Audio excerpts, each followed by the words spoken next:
18th, 2018, it was over 80 degrees, but the killers show up with their sweaters on. Yeah, Vinnie, it was sweater weather in July in Iowa 3 years ago. I mean, I've heard some lies from the witness stand, during my 20 years, but today's may have been the most outrageous. It defies all logic, credibility, the evidence in the case. I mean, it's really shameful. I understand defense attorneys have to do their job, but to put their client on the stand and suborn perjury like this, I hope the jury punishes this client tomorrow, and the judge does as well. We thought this case was going to trial just to preserve the appellate issues with respect to the confession, but this was beyond the pale and really, really unethical and shameful, in my opinion. Ooh, in line. I think you were, right? So here we are now, and now there's something going on with Lori Daybell. What are your thoughts? Because, you want to try them together. You want this to be one trial, don't you?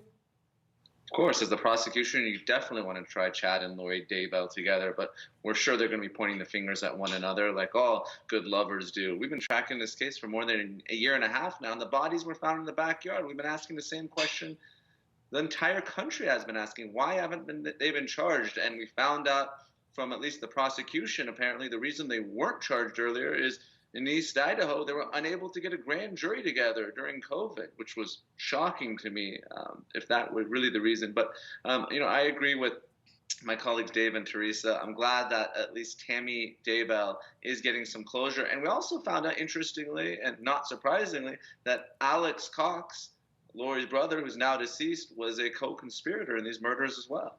Yeah.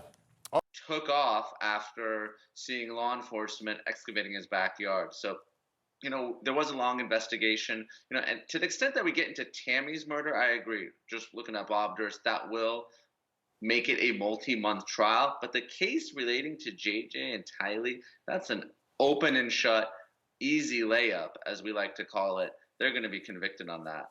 Obviously, to the extent that, we have life insurance fraud and Social Security fraud. What kind of murder is,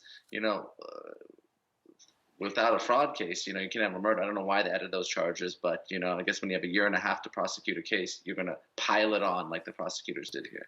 All right. Vinnie, I'm like you and Dave. I like to come out aggressively because as a prosecutor, you get very few of these opportunities in your lifetime. How often does the defendant in a murder trial come and take the stand and just lie like this outrageously? But I think he took the different approach, that some prosecutors like to use is give the defendant more rope.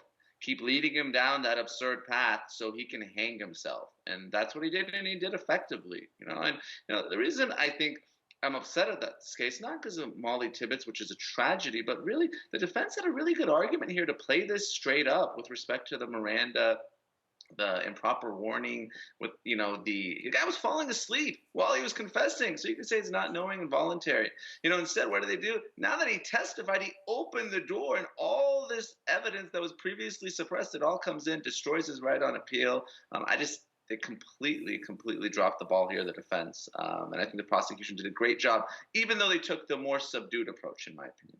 Yeah, Teresa Jean-Pierre Coy, ultimately, his friend Felix had some white friends, how Dalton, they brought out testimony that he's racist.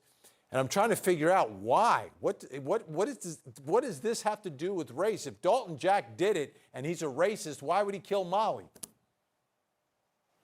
Yeah, Vinnie, I was going to ask you if any of your hundreds of thousands of Facebook followers actually believe this story. And I guess we found one of them here, Shelley. But I agree with you. This doesn't have to do with race, despite what the former president said and the governor of Iowa said. In fact, this case has to do with sex and a young woman that should be free to jog as she pleases without a creepy guy rolling up to her and saying you're hot and attractive and becoming incredibly violent when she says no. So I agree it has nothing to do with race, but again, the defense is pulling out all the stops here. We'll try absolutely anything to get this guy off.